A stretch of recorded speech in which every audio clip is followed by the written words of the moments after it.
Assalamualaikum warahmatullahi wabarakatuh. Apa kabar teman-teman? Mudah-mudahan kita semua diberikan kesehatan dan dimudahkan segala urusan. Baik, berjumpa kembali. Kali ini kita akan membahas pelajaran fikih kelas 11, materi kisos. Mudah-mudahan kita selalu diberikan kemudahan untuk belajar dan semangat terus, dan hendaknya kita mendapatkan ilmu yang bermanfaat. Mari kita mulai pembahasan hari ini dengan membacakan basmalah. Bismillahirrahmanirrahim. Pengertian kisos. Kisos berasal dari bahasa Arab dari kata kososo, yang artinya adalah memotong. Itu adalah pengertian yang pertama. Pengertian kedua, kisos berasal dari bahasa Arab dari kata iktaso, yang artinya mengikuti, yakni mengikuti perbuatan si penjahat sebagai pembalasan atas perbuatannya. Sesuai, penjahat melakukan kejahatan A, maka kisosnya mengikuti, berarti balasannya adalah perbuatan A juga. Yang ketiga adalah, menurut syarak, kisos adalah hukuman atau balasan yang seimbang bagi pelaku pembunuhan maupun perusakan, yaitu penganiayaan. Jadi kisos adalah hukuman yang seimbang bagi pelaku pembunuhan atau penganiayaan.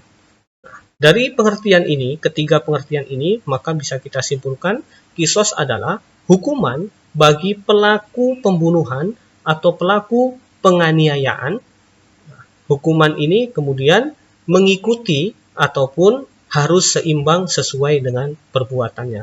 Balasannya harus sama dengan perbuatannya. Selanjutnya adalah ruang lingkup kisos.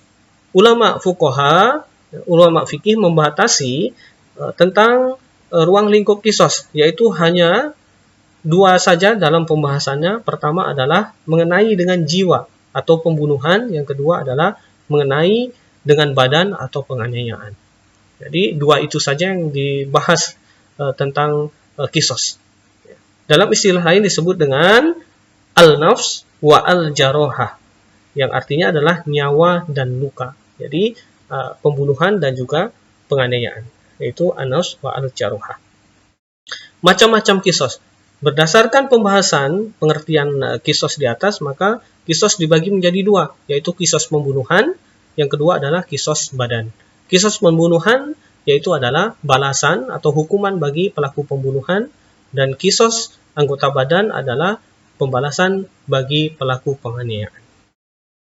Yang selanjutnya adalah dasar hukum kisos, yaitu dalam Quran surah Al-Maidah ayat 45, A'udzubillahi minasyaitonirrajim, Bismillahirrahmanirrahim.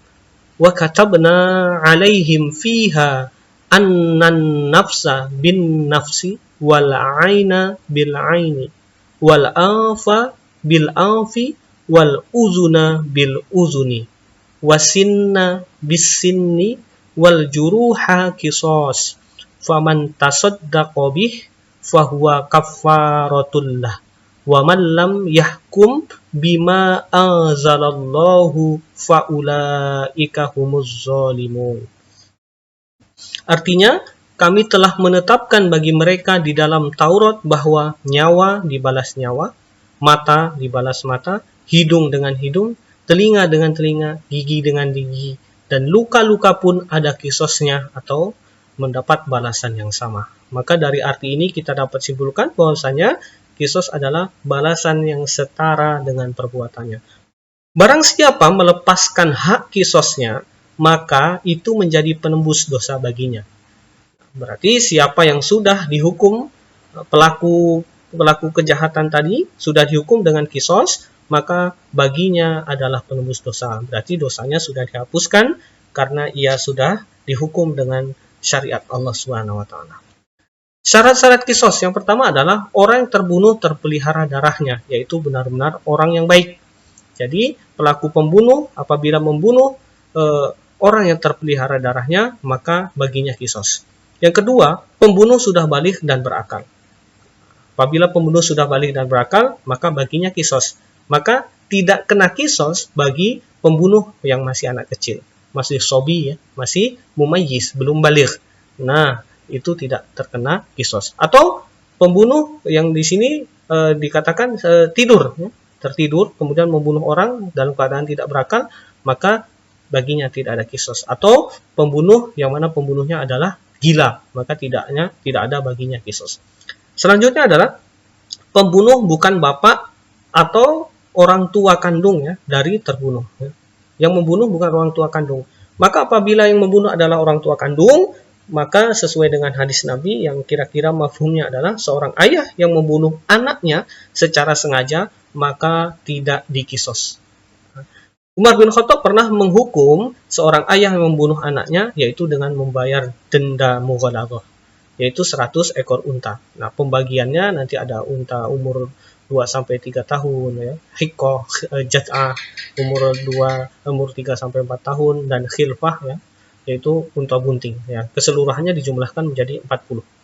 Bahasanya sudah kita bahas di awal kemarin.